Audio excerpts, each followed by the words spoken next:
ఇప్పటి వరకు మనము యేసు ప్రభు వారు సిలువలో పలికిన ఆరు మాటలు మనం విన్నాం. అందరూ చాలా చక్కగా వాక్యానుసారంగా వివరించారు. ఇప్పుడు 7వ మాట, లూకా సువార్త 23వ అధ్యాయం 46వ వచనం. తండ్రి, నీ చేతికి నా ఆత్మను అప్పగించుకొనుచున్నాను అని దేవుడు పలికాడు. ఎందుకు దేవుడు అప్పగించుకోకపోతే తీసుకోలేడా తన ఆత్మని? ఆయనే అప్పగించిందా, మనం కూడా అప్పగించాలా? మనం అందరం కూడా మనకి యేసు ప్రభు వారు తన ఆత్మను తండ్రి అయిన దేవునికి, పరలోకమందున్న తండ్రి అయిన దేవునికి తన ఆత్మను అప్పగించి మనకు ఒక మాదిరిగా ఉంచిపోయింది. ఆ మాటలు మనం కూడా ఆత్మలమే. ఎక్కడ ఆత్మలం, ఎట్లా ఉన్నాం? మన ఆత్మలు ఏ రూపకంగా మనం ఆత్మరూపకంగా ఉన్నామంటే, ఇందాక చదువుపడినట్టుగా ఆదికాండం 2వ అధ్యాయం 7వ వచనంలో, దేవుడైన యెహోవా నేల మట్టితో నరుని నిర్మించి వారి నాసిక రంధ్రంలో జీవ వాయువును ఊదగా నరుడు జీవాత్మాయను. అది మన పునాది. ఎక్కడ పడింది? ఆదికాండంలోనే దేవుడు మనుషుని చేసినప్పుడు నేల మట్టిలో నుండి నరుని చేసినప్పుడు ఆయన నాసిక రంధ్రంలో నుండి దేవుడు జీవ వాయువును ఊదగా నరుడు జీవాత్మాయను. అక్కడ పడింది మనకు ఆత్మలకు పునాది. అలాంటి ఆత్మలు ఎన్నో ఈ లోకంలో నశించిపోతూ ఉన్నప్పుడు తండ్రికి ఇష్టం కాలేదు. తన ఆత్మను దేవునికి, పరలోకపు తండ్రికి అప్పగించి మనకు ఒక మాదిరి చూపించాడు. మనము కూడా ఒక దినాన మన ఆత్మలను పరలోకపు తండ్రికి అప్పగించవలసిన వారమై ఉన్నాము. అయితే పలికిన 7 మాటలలో సిలువపై పలికిన 7 మాటలలో మొదటి 3 మాటలు మనుషులతో, తన చుట్టూ ఉన్న మనుషులతో మాట్లాడాడు. ఏమనంటే, పక్కన ఉన్న దొంగకి ఒక వాగ్దానం చేశాడు. 2వ మాట, కింద ఉన్న తన తల్లికి ఒక ఆదరణ కలిగించిన మాట చెప్పాడు. శిష్యుడైన యోహానికి తన తల్లిని అప్పగించాడు. 3వ మాట, తన గురించి తాను వ్యక్తపరుచుకున్నాడు. నేను తప్పికొంచున్నాను అని చుట్టూ ఉన్న మనుషులతో 3 మాటలు మాట్లాడాడు. 3 మాటలు తండ్రి అయిన దేవునితో, పరలోకమందున్న తండ్రి అయిన దేవునితో మాట్లాడాడు. మొదటి మాట, తండ్రి, వీరేమి చేయించున్నారో వీరెరుగరు కనుక వీరిని క్షమించుము. 2వ మాట, నా దేవా నా దేవా నన్ను ఎందుకు చేయి విడిచితివి. 3వ మాట, తండ్రి, నీ చేతికి నా ఆత్మను అప్పగించుకొనుచున్నాను. మరి ఇంకొక మాట ఏంటిది? సమాప్తమాయ. ఒక డిక్లరేషన్ ఇచ్చేసింది. ఏదైతే తండ్రికి, కుమారుడికి తండ్రి అయిన దేవుడు అన్ని పనులు అప్పగించాడో, ఇవి భూమి మీద ఆయన జీవించిన 33.5 సంవత్సరాల కాల వ్యవధిలో ఆయన చేసిన ప్రతి బోధలో, ప్రతి ప్రసంగాల్లో, ప్రతి మాటలో, ప్రతి అద్భుత కార్యంలో తండ్రి అయిన దేవుణ్ణి మహిమపరిచాడు, ఆయన్ని కనపరిచాడు. ఆయన్ను మహిమపరచకుండా తనకు తాను మహిమ తెచ్చుకోలేదు. ప్రతి మాటలో ఆయనకే మహిమ తెచ్చిన తండ్రి అయిన దేవునికి కుమారుడు ప్రతి మాటలో విధేయత చూపించాడు. 6వ మాట, ఒక మాట సమాప్తమైనదని చెప్పేసి దేవా ఏమంటుండంటే, యోహాను సువార్త 17వ అధ్యాయం 4వ వచనంలో, చేయుటకు నీవు నాకు అప్పగించిన పనిని నేను సంపూర్ణంగా చేసి భూమి మీద నిన్ను మహిమపరచితిని. సంపూర్ణంగా చేసేసిండు ఆయన. చేసేసి తన నామానికి ఆయన మహిమను తెచ్చేసిండు దేవుడు. అలా అయితే ఇదే క్రమంలో దేవుడు సిలువలో పలికిన 7 మాటలు మన సృష్టికి 7 దినాలని మనకు తెలుసు అందరికీ. 7 దినాలు తన సృష్టిని చేసి దేవుడు ముగించినప్పుడు 7వ దినము సృష్టిని చేసి సమాప్తం చేశాడు. 7వ దినం రోజు విశ్రాంతి తీసుకున్నాడు. 6వ మాట పలికి సమాప్తం చేశాడు. 7వ మాట పలికి తన ఆత్మను తండ్రికి, పరలోకమందున్న తండ్రికి తన ఆత్మను అప్పగించి విశ్రాంతి తీసుకున్నాడు. అప్పుడు 7వ రోజు అంతా చేసి 7వ రోజు విశ్రాంతి తీసుకున్నాడు. ఇక్కడ 7వ మాట సిలువపై పలికి తన ఆత్మను అప్పగించి తాను దేవునికి అప్పగించి విశ్రాంతి తీసుకున్నాడు. ఇవి సిలువపై పలికిన 7 మాటలు. అయితే అప్పుడు రమానామి మధ్యాహ్నం ఆయను. అది మొదలుకొని 3 గంటల వరకు ఆ దేశం అంతటి మీద చీకటి కమ్మెను. సూర్యుడు అదృశ్యుడాయను. గర్భాలయపు తెర నడిమికి చినిగెను. అప్పుడు యేసు గొప్ప శబ్దంతో కేక వేసి, తండ్రి, నీ చేతికి నా ఆత్మను అప్పగించుకొనుచున్నాను అన్నాడు. తెర ఏంటి అసలు? ఈ తెర చినగడం ఏంటి? తెర చినగడం ఏమిటి అంటే, మనకి ఆనాడు ఆదికాండంలో పడిపోయింది అడ్డుగా తెర. మానవునికి దేవునికి మధ్యన పాపం వచ్చేసింది. మానవునికి దేవునికి ఉన్న ఆ సంబంధం, తండ్రికి కుమారుడికి గల ఆ సంబంధం తెగిపోయింది. తిరిగి ఆ సంబంధాన్ని కలపడానికే, తిరిగి పరలోకపు తండ్రి పక్కన కూర్చుండబెట్టడానికి ఆమె సిలువలో తన ప్రాణాన్ని అప్పగించినప్పుడు ఆ గర్భాలయంలో తెర పైనుండి కిందికి చినిగిపోయింది. నాన్న ఎప్పుడు ఈ మాట చెప్పేటప్పుడు అనేవాడు, కింద నుండి పైకి చినుగుతాయంట, ఎవరో పట్టి చింపిండు అని అనేవాళ్ళంట.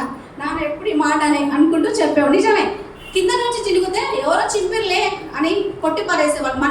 మనుషులు ఏ మాట అయినా మాట్లాడగలరు, ఏదైనా వాళ్ళు నిరూపించగలరు. అయితే దేవుడు మనుషులందరూ హృదయాలు తెలిసిన వాడు గనక ఆకాశం పైనుండి తెరను చింపేసి పరలోకపు మార్గానికి మనకు ఒక మార్గాన్ని దేవుడు సిద్ధపరిచి చూపించిండు. ఆయన ఆ మార్గం గుండా నడిచి మనకు ఒక మార్గాన్ని సిద్ధం చేసిండు. మనం ఆవరణంలో ఉండే వాళ్ళం, మనం పరిశుద్ధ స్థలంలోకి వచ్చాం. పరిశుద్ధ స్థలంలో ఉన్న మనం అతి పరిశుద్ధ స్థలంలోకి ప్రవేశించడానికి తెర నడిమిగా చినగవలసి వచ్చింది. దేవుడే చింపేశాడు. ఎందుకు? మన పరిశుద్ధ స్థలంలో ఉండడం ఆయనకి ఇష్టం లేదు. ఆయన కుడి పార్శ్వంన కూర్చుండబెట్టాలనేదే ఆయన చిత్తం. అందుకే తన ప్రాణాన్ని వెలగా చెల్లించాడు దేవుడి లోకంలో. ఆయన జన్మించకపోయినా, ఈ లోకంలో మరణించకపోయినా మన జీవితాలకి, మన బ్రతుకులకి అసలు అర్థమే లేదు. ఆయన వెల చెల్లించాడు మన పక్షాన్ని. ఆయన అసలు పాపం అంటే ఏమిటో ఆయనకి తెలియదు. పాపానికి ఆయనకి ఏ సంబంధమే లేదు అసలు ఆయనకి. అలాంటి దేవుడు మన పాపాలన్నీ తన మీద వేసుకొని ఆ తెరను చింపేసి పరలోకంలో ఉన్న మనల్ని ఆయన కుడి పార్శ్వన కూర్చుండబెట్టడానికి ఆ తెరను చింపేసి ఒక మార్గాన్ని సిద్ధపరిచి మనల్ని కూడా అక్కడ కూర్చుండబెట్టాలనేదే ఆయన ఆశ అయి ఉన్నది. అయితే అలాగ తెరను చింపేసి తండ్రితో మనల్ని ఏకం చేశాడు. తెగిపోయిన సంబంధాన్ని తిరిగి కలిపి నేనే మార్గమును అని ఆయన ప్రూవ్ చేసుకున్నాడు. 2000 సంవత్సరాల క్రితం ఆయన ఒక సవాలు విసిరాడు. నాలో పాపం ఉన్నదని ఎవరైనా స్థాపించగలడా అని 2000 సంవత్సరాల క్రితం ఆ సవాలు విసిరితే ఇంతవరకు ఒక్కరు కూడా దానికి సమాధానం చెప్పలేకపోయారు. ఎంతోమంది శాస్త్రవేత్తలు, ఎంతోమంది పండితులు, జ్ఞానవంతులు అందరూ వెతుకుతున్నారు, కానీ దానికి ఆన్సర్ చెప్పలేకపోతున్నారు. అయితే తన ఆత్మను అప్పగించుకున్నాడు. ఎందుకు ఆత్మను అప్పగించుకున్నాడు అంటే ఆయన ఆత్మల కాపరి. ఏ ఒక్క ఆత్మ నశించిపోవడం దేవుని చిత్తము కాదు. మనందరము ఆత్మల మన సంగతి మనం మొదట గ్రహించాలి. ఆత్మలము ఆయన అనుగ్రహించిన మనం ఆత్మలము తిరిగి మన ఆత్మలన్నీ ఆయనకే అప్పగించుకోవాల్సిన వాళ్ళమై ఉంటున్నాము. మనము కూడా మన ఆత్మలను పరలోకపు తండ్రికి అప్పగించుకోవాలి. అది ఆయన దేవుని చిత్తము, ఆయన ఒక ప్రణాళిక. అయితే తండ్రి అని పిలుస్తున్నాడు కదా దేవుడు. మనకున్నదా అసలు తండ్రి అని పిలిచే అర్హత? పరలోకపు తండ్రిని మనము తండ్రి అని పిలిచే అర్హత లేకుండా ఉన్నప్పుడు యేసు ప్రభు వారు మనకు ఆ భాగ్యాన్ని సిలువలో తన ప్రాణాన్ని పెట్టి పరలోకమందున్న తండ్రిని మనము తండ్రి అని పిలిచే ఆ భాగ్యాన్ని దేవుడు మనకి కల్పించాడు. అప్పుడు పాత నిబంధన కాలంలో ఎవరు తండ్రి అని సంబోధించలేదు. పాత నిబంధన భక్తులు ఎవరు తండ్రి అని పిలవలేదు. మనకు మాత్రం ఆ భాగ్యం కలిగింది ఈ సిలువ మరణం వలన. ఈ సిలువ మరణం వలన మనకు ఆ భాగ్యం కలిగింది. అయితే మనకి 1:6 దేవుడు ఏమంటుండంటే, నేను మీ తండ్రిని అయితే నాకు రావాల్సిన ఘనత ఏమాయను? నేను మీ తండ్రిని అయితే నాకు భయపడు వాడెక్కడ ఉన్నాడు అంటున్నాడు. ఎందుకు మనం దేవునికి భయపడాలి? ఎందుకంటే ఆయన ఒక్కడే పరిశుద్ధుడు, ఆయనలో ఏ పాపం లేదు. ఇంకా ఒకటి, పరిశుద్ధుడు. ఆ పరిశుద్ధత మన జ్ఞానానికి, మన తెలివికి, మన ఊహకి, మన ఆలోచనకి మించినది. ఆయన సిలువ మరణమైన, ఆయన జన్మమైన, ఆయన మరణమైన, ఏదైనా ఆయన చేసిన ప్రతి త్యాగం మన తెలివికి మించినది, మన జ్ఞానానికి మించినది. అనంతుడైన దేవుడు పరిమితమైన మానవుడికి అర్థం కావడానికి చాలా టైం పడుతుంది. అయితే ఎందుకో దేవుడికి మనం భయపడాలి అంటే మత్తయి సువార్త 10:28 మరియు నా ఆత్మను చంప నేరక దేహమునే చంపు వారికి భయపడుకుని, కానీ ఆత్మను దేహమును కూడా నరకంలో నశింపజేయగల వానికి మిక్కిలి భయపడుడి. అది దేవుని యొక్క అధికారం. మనుషులైతే ఏదైనా తప్పు చేస్తే, పొరపాటు చేస్తే, పాపం చేస్తే మనుషులు చంపేసుకుంటారు, వాళ్ళకి పెద్ద బాధ కాదు. అయితే దేహంనే చంపే వారికి మనం ఎక్కువ మనం భయపడుతున్నాం. కానీ దేహాన్ని చంపే వారికి భయపడకూడదు, కానీ ఆత్మను దేహమును రెండింటిని చంపి నరకంలో నశింపజేయగల వారికి మిక్కిలి మనం భయపడవలసిన వారమై ఉంటున్నాము. మత్తయి సువార్త 10:28 దేవుడు చెప్పుచున్నాడు. ఆత్మను మనం అప్పగించుకునేటప్పుడు ఏ విధంగా అప్పగించుకోవాలి? దేవుడు మనకు చనిపోయే సమయం, ఆ గడియ మనకు తెలుస్తుంది. ఎవరైనా చనిపోతున్నప్పుడు ఇక వాళ్ళకి పరిశుద్ధాత్మ దేవుడు బయలుపరుస్తాడు. వాళ్ళకి నా చివరి గడియ ఇదే, ఇక నేను చనిపోబోతున్నా అని తెలిసినప్పుడు మరి మన ఆత్మను ఆయనకి ఎలాగో అప్పగించుకోవాలంటే 2 కొరింథీ 7:1 ప్రియులారా, మనకి ఈ వాగ్దానంలో ఉన్నవి కనుక దేవుని భయముతో పరిశుద్ధతను సంపూర్తి చేసుకొనుచు శరీరమునకును ఆత్మనకును కలిగిన సమస్త కల్మషం నుండి మనల్ని పవిత్రులుగా చేసుకుందాము. ఆత్మలో కపటము లేని వాడు ధన్యుడు అని కీర్తన గ్రంథంలో ఉన్నది. ఆత్మలో కపటము లేకుండా, ఏ కల్మషం, ఏ మాలిన్యం లేకుండా మన ఆత్మలను కూడా తండ్రి, కుమారుడు ఎలాగో తండ్రి అయిన దేవుడికి తన ఆత్మను అప్పగించుకున్నాడో మనం కూడా ఆత్మలో కపటము లేని వారంగా మన ఆత్మను అప్పగించుకోవలసిన వారమై ఉంటాము. అయితే స్టెఫెన్ను కూడా రాళ్లతో కొట్టి చంపుతున్నప్పుడు అపోస్తుల కార్యము 7:59 స్టెఫెన్ను రాళ్లతో కొట్టి చంపుతుంటే స్టెఫెన్కి అర్థమైపోతుంది, నేను చనిపోతున్నా, నా ప్రాణం పోతుంది అన్నప్పుడు స్టెఫెన్ పలుకుతున్న మాట, యేసు ప్రభువా నా ఆత్మను చేర్చుకోమని స్టెఫెను పలుకుతున్నాడు. స్టెఫెను దేవునికి అప్పగించుకున్నాడు. కుమారుడైన యేసు ప్రభు వారు కూడా పరలోకపు తండ్రికి తన ఆత్మను అప్పగించుకున్నాడు. కీర్తనాకారుడు దావీదు మహారాజు కూడా తన ఆత్మ దేవునికి అప్పగించుకున్నాడు. అది ఆయన ప్రత్యేకత. ఆత్మలకున్న ఆత్మ అంటే అదేదో మనం సింపుల్గా తీసుకుంటాం కానీ అసలు ఆత్మ లేకుండా మనం బ్రతకగలమా? అసలు ఈ శరీరానికి విలువ ఉందా?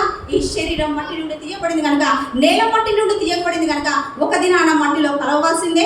ఆత్మ తండ్రి అయిన దేవుని దగ్గరికి చేరవలసిందే. ఎప్పటికైనా మనం ఆత్మలో జీవిస్తున్నామో ఈ శరీరం మట్టిలో కలిసిపోతుంది, ఆత్మ తండ్రి అయిన దేవుడి దగ్గరికి వెళుతుంది.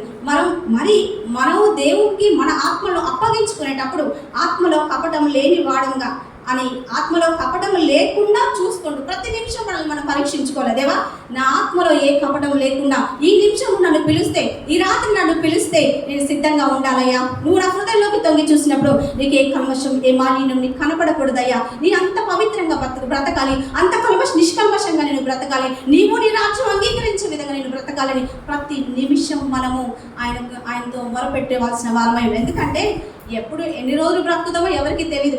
ఎవరు గ్యారెంటీ ఇవ్వలేరు. నీవు 100 ఏళ్ళు బ్రతుకుతా, 70 ఏళ్ళు బ్రతుకుతా అని ఎవరు గ్యారెంటీ ఇవ్వలేదు. ఈ రాత్రి దేవుడు నీ ప్రాణాన్ని, నా ప్రాణాన్ని అడిగితే, నీ ప్రాణం దేవా నాకు చాలా పనులు ఉన్నాయని ఎవరైనా అనేవాళ్ళు ఉన్నారా? అసలు ఎవ్వరూ లేరు.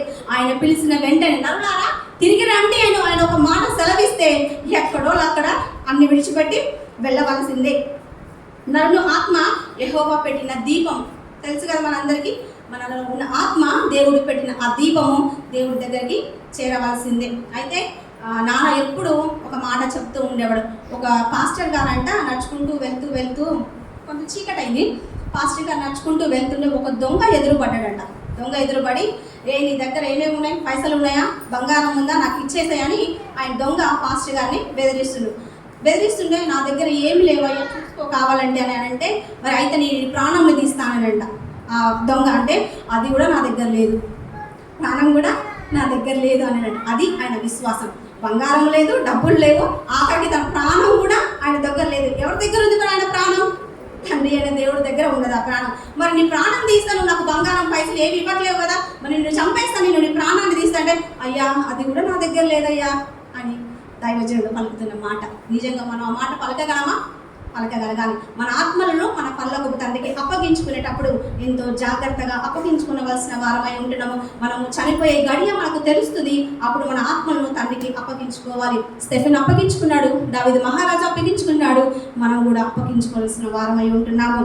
అయితే మన పాపాలకి ఆయన వెల చెల్లించి ముగించేశాడు. సిలువలో సమస్తాన్ని చేసి ముగించి రక్షణ మనకు ఉచితంగా అనుగ్రహించాడు. అయితే రక్షణ భారాన్ని బలవంతంగా ఆయన మన మీద రుద్దటం లేదు. ఆయన తలుపు వద్ద నిల్చుని తట్టుచున్నాడు. ఎవడైనా నా స్వరం విని తలుపు తీస్తే నేను ఆయన హృదయంలోకి వస్తా అని ఎవరైతే తలుపు తీస్తారో ఆయన మన హృదయంలోకి వస్తాడు. ఆయన మన హృదయంలోకి వచ్చినప్పుడు ఆయన మన హృదయంలో ప్రభువుగా ప్రతిష్ఠించుకున్నప్పుడు మన ఆత్మలకు రక్షణ కలుగుతుంది. ఆయనతో యుగ యుగాలు ఉందుముగాక. ఆమేన్.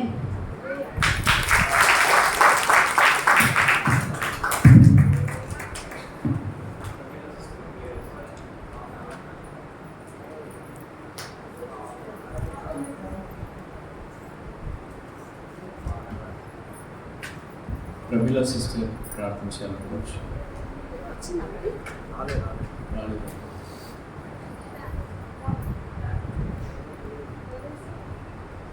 స్వాతి సిస్టర్ వచ్చి పాట పాడి ప్రార్థించాలనుకోవచ్చు. ఓకే, ప్రే చేస్తున్నారు.